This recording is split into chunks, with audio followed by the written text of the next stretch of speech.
She moves into it, and there it goes. It's high enough, it's long enough, it's a beauty. It's straight between the posts. The score hit out. Hello and welcome to That's the Way It Was, a program that looks back at the history of rugby league. In episode 20, on the 16th of September 1975, a ceremony is held in Port Moresby, Papua New Guinea. Diplomats from Australia and the United Nations have gathered to witness the birth of a new nation. As with any newborn, Papua New Guinea has its high points and its low moments. But as the diplomats flew out of Port Moresby on their jet airliners, another bird was just arriving. For the game of rugby league, this bird was Paradise. To discuss the amazing story of rugby league in Papua New Guinea, we're going to speak to David Solovo, a historian.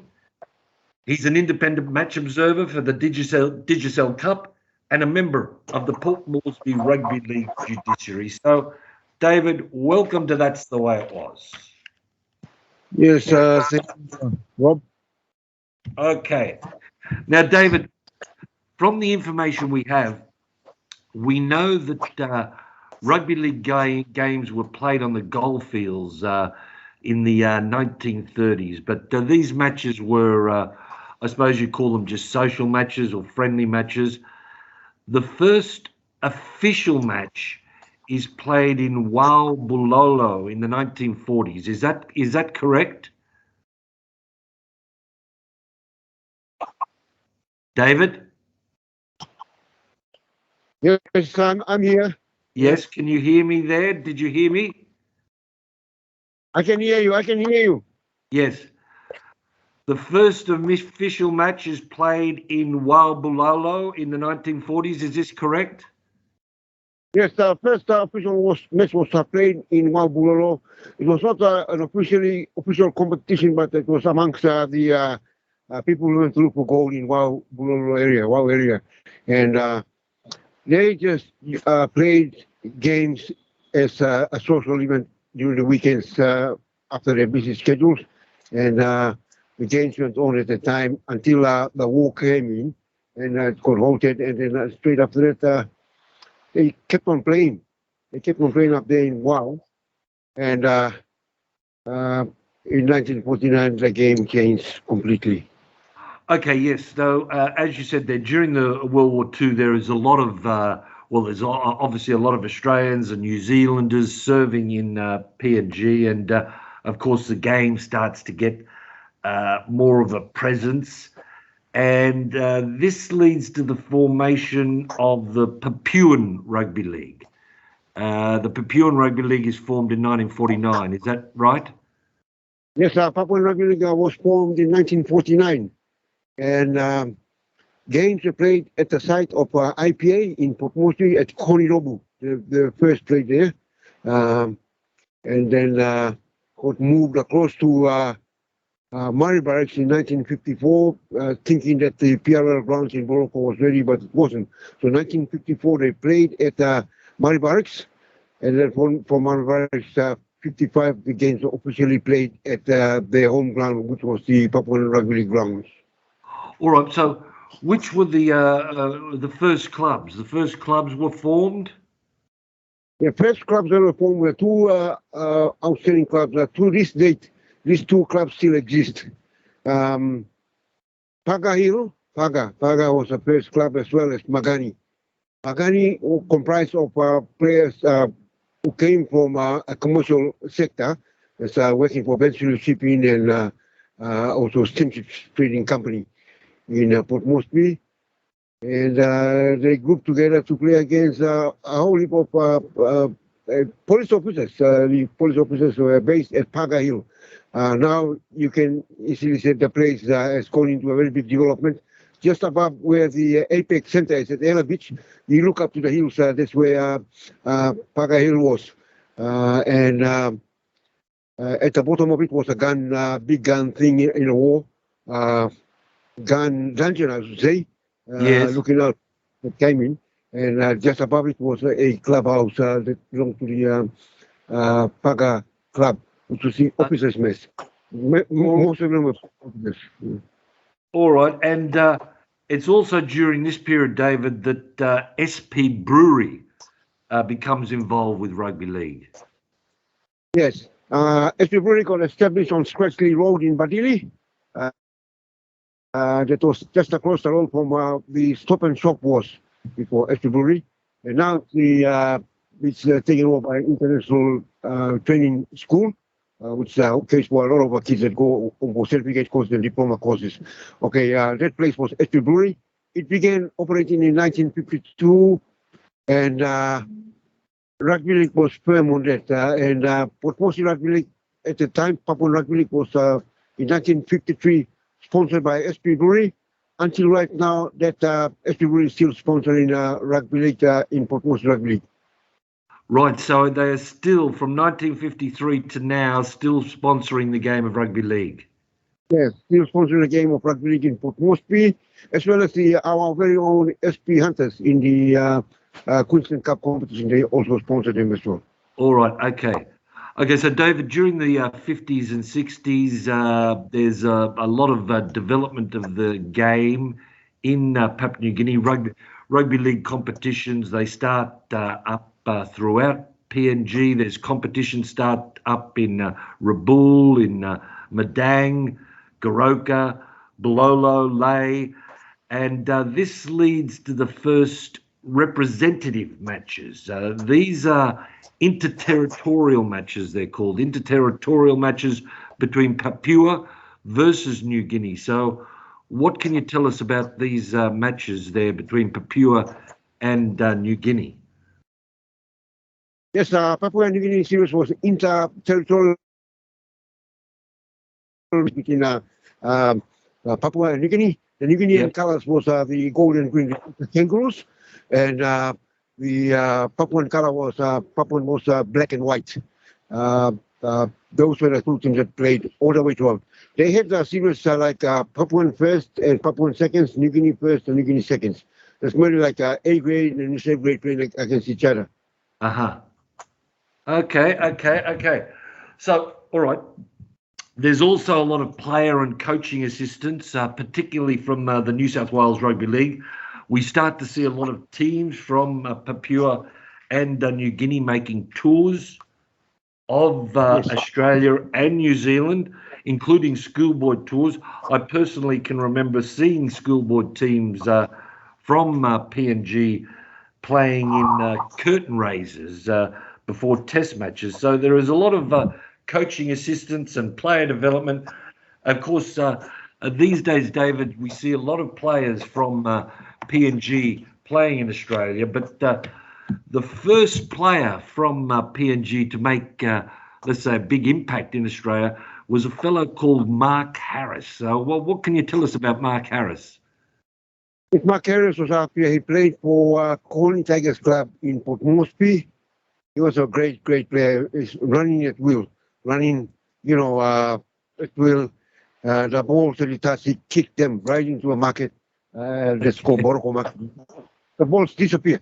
They never got.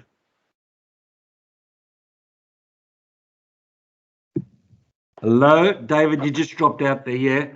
You were saying that he would kick the ball and it would disappear into the markets. Yeah, it would just disappear into the market, well away from the field of play at Papuan Rugby grounds. And, this fellow was a magical player. He ran, fend, and I think I sent you a photo of him in the Papuan jersey. That's in 72. Although that was the last game that was played between Papua and New Guinea. But Mark left earlier on. He went to Australia and played for the Eastern Suburbs Roosters. I think he's also played for North Sydney as well in Sydney. And then he became a kangaroo, which is amazing. Yes. Yeah. And I mean, when I was doing my research, there was quite a few other sort of Australian players up there. One of the players that most interested me was a fellow called Ted Ellery. Now, Ted Ellery went on to become sort of like famous down here, but Ted Ellery, they called him TV Ted Ellery, played up in Papua New Guinea as well, didn't he? Yes, he also played as well. He was an outstanding figure. Ted Ellery was a utility player. He played anyway in the. Yes. Hello, David. I'm here. Sorry, you're breaking up there, mate. Don't worry. So you were saying that Ted Ellery, he was a utility player. Yes, he was a utility player. Played anyway.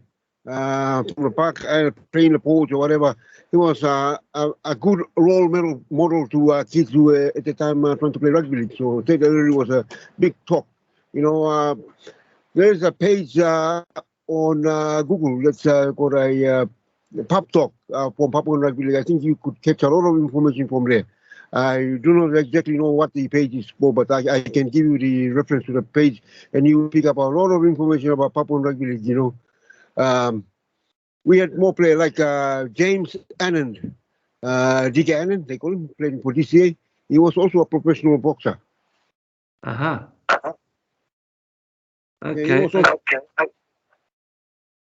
Okay. So in 1973. Hello, David. Sorry, are you there? I'm here. Yeah. Okay. In 1973, we see the start of a new competition called the National Zone Championship. This competition replaces the interterritorial. Okay. All right. So, David, so were there any other players up there, Australian players up in Papua New Guinea that you can remember? Yes, I can remember an Australian player who was Diga Annan. Yeah. His Christian name was James Annan. He came from Tari in the New South Wales country area. I believe that Danny Budaris also comes from there as well. He was one of our big players in the past. He was also a great rugby league player for DCA. DCA is one of the teams that came into the competition, comprising of civil aviation workers. And Diga Annan was a part of it, and he was a very, very good, strong player. And apparently, to his own efforts, he sent a lot of our boys from here, Papuans, to go down to play for Tari United in the New South Wales country competition. And that was a great, yeah. Okay. One talk of Danny Budaris. Danny Budaris also comes from Tari. Yep. So, apparently, when they yelled out the profiles of Danny Budaris in New South Wales colours, and I said, this guy must come from the same area as James Anand. There's Dick Anand. They call him Dick Anand. He's also a professional boxer as well in Papua at that time. All right. Okay, so in 1973, we see the start of a new competition called the National Zone Championship. This competition replaces the interterritorial matches between Papua and New Guinea. So this new competition, we see rugby league in Papua New Guinea is divided up into 4 zones. So this competition is held annually. What can you tell us about the National Zone Championship? The National Zone Championship replaced the interterritorial clashes because in 1972 there was all hell broke out. The Papuans were always winning, so a lady made a remark that was not good. So all hell broke out. Civil war came in. Rugby league got into it and dismissed everything. So 1972 saw the interzone championships starting. And the games will be scheduled every twice in a year, since we play each other all the way around to every place like Rabaul, Goroka, Mount Hagen, Ley, Port Moresby, and a couple of other places like Medang and so on. They play there and pick the best Papua New Guinea side to represent them elsewhere, either the call for to play against New South Wales country or Queensland country, any rep games that they need. So this competition was pretty much a success. Who dominated? Well, I would imagine that Southern Zone. Did the Southern Zone dominate this competition? Yeah, Southern Zone dominated the competition because of the class of players they had. A lot of class players. It was actually something to do with the movement of people who come to universities, and a lot of the players playing there were students and also civil servants coming into work. in Port Moresby that enabled Southern Zone to be at a superior level. And Yeah. also, you will also find that the Northern Zone, the establishment of the University of Technology across the Inlet, that team also was a class team as well. They Okay. played against each other in. All right. Okay. So in 1974, there's a big move for rugby league in Papua New Guinea because in 1974, PNG becomes an associate member of the International Rugby League Board. Yes, yeah. At the time, Dr. James Jacoby from Port Moresby Rugby Football League, he was the chairman of Papuan Rugby League at the time. He put in a group of people. They traveled to England and they ensured that Papua New Guinea became a member of the International Rugby League Board. It was all Port Moresby Rugby League organizing that because at the time there was no organized association in the country. So Port Moresby Rugby League, Papuan Rugby League had to take the lead and go and put Papua New Guinea on the world map. Okay. And it was Dr. James Jacoby. He was the first sort of president or chairman of the PNG Rugby League. He was the first chairman of PNG Rugby League, and his deputy was a fellow called Joe Keviame, which the Mendy Oval is named after him. Joe Keviame Oval in Mendy. He was the deputy chairman at the time. And all right. Okay, so in May 1975, PNG hosts its first ever international tournament. PNG hosts the first Pacific Cup, and they make the finals of that tournament where they were beaten by the New Zealand Maoris by 38-13. But later that year, PNG plays its first Test match. Sunday, the 6th of July, 1975. PNG plays a Test against Great Britain. So I imagine this was a fairly big, pretty big occasion, David? Yes, the place was really packed tight at the time, 1975. And Papua New Guinea was well represented by the crowd as well. It was a big occasion, the first ever Test match. The Papuan Rugby League ground was hell-bent, a big crowd in itself, and they played against Great Britain. And the captain of the side, still to this day, he's a big entrepreneur. His company is called Pacific Industry. That's Paul Chu. He was Kumu #1. He was the first captain of Papua New Guinea, and he led the boys well at the time. Going down very heavily, but apparently they did well. They did Papua New Guinea proud. Papua New Guinea was already now in the world map of rugby league. Yes, okay. They did lose the game. They lost by 40 points to 12. But Papua New Guinea, by this time, Papua New Guinea does become a full member of the international board, and PNG does compete in its first World Cup. Its first Rugby League World Cup is in 1988, or it's held between 1985 and 1988. The format of the World Cup changed a number of times there, but during this World Cup campaign, in 1986, Papua New Guinea defeated New Zealand in a World Cup match in Port Moresby. They defeated them by 24 points to 22. So again, this would have been a very big result for PNG, David. Yes, all hell went loose there. When Arab Tamaku drove to the fullback of New Zealanders and set up Derek Kowai for a beautiful try. And that turned all thing around, and Papua New Guinea won 24-22. All hell went loose. Everybody started screaming and yelling, and that was a big occasion for Papua New Guinea Rugby League. Graham Law wasn't talking on it. He was not happy about it. He was saying that, we are savage people, and going back and to the headline and saying bad things about Papua New Guinea, which to date I record as something not good for people of international caliber to say bad things about the country, which is not good. Okay. All right. Now, one of the players involved in this PNG team that defeated New Zealand was a centre called Bal Namapo. What can you tell us about Bal Namapo? Bal Namapo passed on last year. He was a great player. He was a captain as well. tried also for Canterbury Bulldogs in Sydney, but never made it, came back again. But he's an agricultural extension officer. He was a leader. He's a former Kumul captain as well. I think he was the captain at of the Victoria side, and he was a great player. He stuck to his guns. He spoke very well to the media and whatever, but he led the country very well.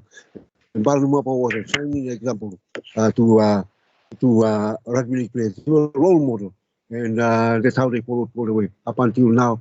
Justin Olam becomes a big role model for us in the country, which is success in NRL with Melbourne Storm. They hail from the same province, Simbu province, and it's a big occasion for the people of Simbu. Okay, all right. So during this period, we see another major development because a team from Papua New Guinea, the Port Moresby Vipers, is admitted into the Australian knockout rugby league competition. At this point, it's called the Panasonic Cup. And the Port Moresby Vipers, they do have some success in this competition. They played in 1986, 87, 88, and 89. But the Port Moresby Vipers, their participation in this competition, it's sort of a forerunner, I suppose you could say, of things to come. David, there's another major development in PNG in 1990 because the National Zone Championship comes to an end and it's replaced by a new competition called the SP Cup. This is an intercity competition. There are 10 teams in the inaugural competition. You know, the Port Moresby Vipers are there. There's teams from Rabaul and Lae, Goroka, Mount Hagen, Madang. So, David, why did the PNG Rugby League go to this inner-city competition? Why did they go to this competition?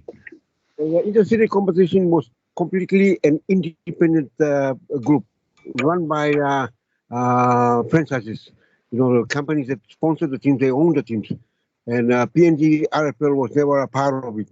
But this competition, there's a lot of kumos. That's the intercity competition from 1990 all the way until 2003. 2004, there was no competition. It was just an S3 Shield match between Mendy Mengiles and Papuan Butterflies, 2004. Okay, the competition ended to 2003, and then it got back as the national PNG National Rugby League in 2005. That was a big launching of it. That same year, the country celebrated the 30th independence anniversary, and the actual big game that started in that particular year was the Prime Minister's 13th series between Australia and Papua New Guinea. That went on the Prime Minister's series, Australian Prime Minister's 13 and the Papua New Guinea Prime Minister's 13. That was a game played to address social issues in the country, HIV, AIDS, and violence against women. Those were the social issues addressed. The game actually promoted that. And it was big hit, that Prime Minister's 13 series. And 2005 also saw the birth of PNG NRL. That's also the intercity competition, but in a new version, where the franchise owners were given the authority to run the competition by itself. They had their own board and everything. They made decisions on their own. And the competition went that way.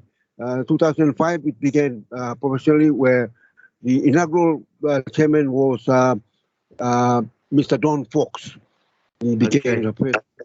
Yes, we're going to speak about Don a bit later on. And it seems from, just looking at the history of this Intercity Cup, Rabaul has been a fairly dominant team in this competition. Yes, they won 6 premierships. They won 6 premierships. They've appeared in 14 grand finals in the Intercity competition. And they have won 6 competitions, but have lost 8. And the best return that was ever given was Port Moresby Vipers, appearing 5 times, winning 4 premierships. So that's the better return on the outcome. And then also, and in 2005, we saw a successful team come in. Port Moresby had 2 teams, which was called Brian Bell Bulldogs and Monia Broncos. They had 2 teams. the competition. Then it got rejuvenated. Monia didn't make it, and Brian Bell kept on going. And from 2006 onwards, it was Mendy Mulks that came in. Our current CEO, Mr. Stanley Hondina, was the captain coach of the Mendy Mulks from 2006 to 2008, where they won a hat-trick of premierships. And that record stays. It's equal to the Vipers, in the Interstate Championship. All right. So, listen, okay, so we spoke earlier there about the Port Moresby Vipers' participation in the Panasonic Cup. And in 1996, the Port Moresby Vipers are playing in the inaugural Queensland Cup. Now, the Queensland Cup is sort of a second-tier rugby league competition in Queensland. And the Vipers, they have a bit of success there. They finished 10th in, it was a 15-team competition. They finished 10th in 1996. In 1997, they just sort of missed out on the finals. But the cost of hosting a team from PNG means that their participation in the competition comes to an end. But in 2014, a new team, the PNG Hunters, are formed, and they are admitted to the Queensland Cup. So what can you tell us about the PNG Hunters? The PNG Hunters came in when the then Prime Minister, Peter O'Neill, said, what the International do was they set up a body called NRL bid. PNG, NRL, they tried to bid to get into the NRL, but they couldn't. So Prime Minister Peter O'Neill, his thought was, before a baby can walk, it must crawl. So the concept of the Hunters came in. So Hunters entered the Queensland Cup. That is where we are going right now at the moment, trying to get into the NRL by playing well in the Queensland Cup. And that's the foresight they have in. In the National Cup, it was not the Vipers that played in there. It was called the Pepsi Promotion side. And apparently your friend, the great player we're talking about, Bal Numapo, was also involved in that. There's many Port Moresby players, but invitations went out to other players from other centres. They came in and they played for Pepsi Port Moresby in the National Panasonic Cup. All right, okay. But you were talking there about taking small steps. Well, they took a big step in 2017, the PNG Hunters, because they defeated the Sunshine Coast by 12 points to 10, and they won the Queensland Cup. So again, this must have been a massive occasion for PNG Rugby League. Yes, it was a massive occasion for us. There was probably a public holiday declared on the day that they arrived here in Port Moresby, and all hell went loose. Everybody was a very huge crowd at the airport waiting for the Hunters to arrive with the Queensland Cup. It's a big occasion. And I labeled that as the only team that's won an award out of Australia, a championship out of Australia, to bring that to another country, foreign land, That's the first thing that's ever happened in this country. And even the New Zealand Warriors couldn't take the NRL seal back to New Zealand. But for the Queensland Cup, second-tier competition, Papua New Guinea did it through our very own SPNTers in 2017. That record still stays with us, and we are proud of that. Papua New Guinea is still proud of that Hunter side. Yes. All right, so 2017 is also a big year for rugby league in Papua New Guinea because not only do you win the Queensland Cup, but in 2017 we have the Rugby League World Cup. Now, as we discussed earlier, PNG has had a men's team. They've had a men's team in the World Cup, since 1985. But in 2017 World Cup, PNG has a women's team. The PNG Orchids enter the World Cup. This is, again, is a big step forward. Yes, big step forward for women's rugby league in Papua New Guinea. And still to this date, we played well. The women played well. We have two international at the moment. Young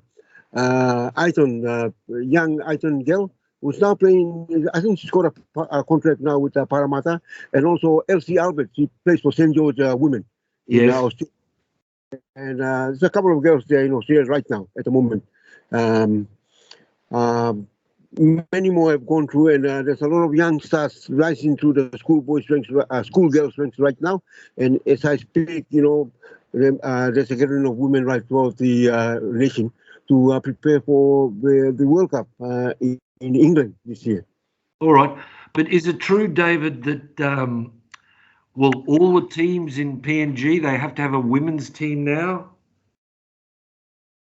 It depends on the level of the competition, because the NFL is now divided into Premier Leagues and divided into that. Other leagues that can afford to have not can afford, but who don't have women around, they can only play a men's competition.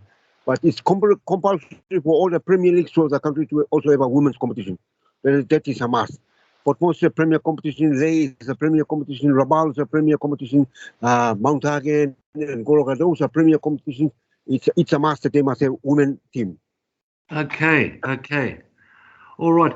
Right now, David, in 2020, it was actually July the 3rd, 2020, a fellow called Don Fox. You mentioned him earlier there, but Don Fox passed away in PNG. Now, Don Fox was a very important person in the history of rugby league in PNG. Can you tell us a bit about Don Fox? Yes, he came in here as a car salesman for Todd Bryant in Port Moresby, an old car company called Todd Bryant, and he went into Ella Motors to become a salesman, the car salesman. But he was a very, very good cricketer as well. He was an opening batsman for Coles Cricket Club in Port Moresby, and he also represented Papua New Guinea against the Touring West Indies in 1974. All right. 75. He was the captain of the Papua New Guinea side. They played against the Touring West Indies side here. And then also, he played for Papua as well in the early days. He was a fellow who played for Magani Rugby Club as well. And Don Fox can kick the ball in a collision kick right from a 50-meter mark into the goalpost. That's how amazing that this athlete was. I call him an athlete. I don't call him as a rugby league player, but I call him as an athlete. He's skillful. He's very, very physical and a very good player. And I was a great gentleman, a quietly spoken man. And we've had a couple of chats on our own sometimes. And, Don was a big man that we lost here in the country. Well, because he did go on to play a big part in the administration of the game as well, didn't he? Yes. He was a PNG RFL chairman at one stage, but then later on went into NRLC. NRL, which is the intercity committee. He was the chairman as well. And he was apparently a well-respected man in this country in rugby, terms of rugby. He's well-respected by a fellow called our current chairman, who's also the chairman of Asia Pacific Rugby League, Sandy Saka. He's a very good person to have around. He always respected Mr. Fox. All right. Now, David, I just wanted to read a quote to you here. This quote comes from Pauls Parkop. Pauls Parkop, who's the Port Moresby governor, and he says, and I quote, rugby league has the ability to impact positively on all walks of life in Papua New Guinea. And I just wanted to ask you, do you agree with this? I'm asking you, David, because, as I said in the introduction there, you're involved in the judiciary there with the Port Moresby Rugby League, because I'm asking you this because there has been a problem with violence in rugby throughout the history of rugby league in Papua New Guinea, hasn't it? Yes, there has been some occasions where, I've watched a lot of violence coming in, but slowly the mentality is changing. A lot of competitions been security-based as well. And with the arrival of COVID-19, people have been very, very careful on what they've done, and violence has gone to a minimum, especially the Intercity Cup, which has gone very well. We have been playing the game finals in the National Football Stadium in Port Moresby, and it's gone to another level, and which is good. But actually, we have a couple of incidents that happened last year, but they can be controlled. But I see as they go forward. I agree with the governor of National Capital District, Honorable Pauls Parkop, that the rugby league can move things. Of course, it can move things. People will go crazy when they see rugby league. And every morning on a Monday newspaper, people are rushing for the paper. The paper runs out, the Post Courier runs out, the National runs out, because they're looking at the headline of the match that was played yesterday and so on, you know. So this is a crazy nation, rugby league. And even when the Kangaroos to Papua New Guinea, my oh my, the airports are full of people. Wherever they go, they follow them around, and it's rugby league, man. You see it for yourself, you'll get mad. Ask some of those Australians who come up here to play here. They will tell you what I'm saying right now. This is a crazy rugby league country. They even wish all in the world to give the rugby league players a billion from Papua New Guinea, you know. That's what they do. And even they make every attempt to touch a rugby league player from Australia, a kangaroo. And that's the great thing about rugby league in Papua New Guinea. It brings all walks of life together, and it can move people here and there. All right, well, just one final question then, David. What's the future for rugby league in Papua New Guinea? Well, rugby league is growing. The game is also changing. And also there are new rule changes that are coming in. We have to follow those rules, like the 6 again. Those are very important rules. And we have to build very good stadium facilities for the people. Also open up a lot of gymnasiums where young people can train, and also encourage a lot of people to play the game very well. At the moment, I see it as a game that's going forward. We have the Hunters there, which is a very important part of rugby league in the country, and young boys in the Intercity Cup are aiming to go into the Hunters. So every year in, year out, we see new players in the Hunter side, because it's the Intercity competition that moves everything. And young kids are playing so hard. And now the World Cup is coming up. There will be kids vying to go to the World Cup, play for Papua New Guinea. And, that's a big dream for every Papua New Guinean boys. It's rugby league crazy here in this country, and the country will develop in rugby league. Rugby league is never to be said no to in the country, and it will go and go and go. It's the greatest game of all in the world. It will come now, and it will go. It will leave you behind, and it will come back again. That's why it's called the greatest game of all. That's the way it was, the history of rugby league in Papua New Guinea. My name's Rob Corra. On behalf of David Slovo, this program was recorded in the studios of Undercover Music. Your producer is Adriano Aldemar. Until next time, may the force be with you.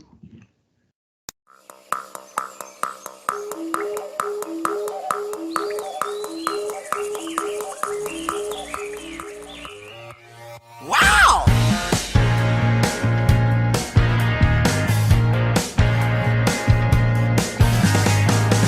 Wake up, the jungle is cleared.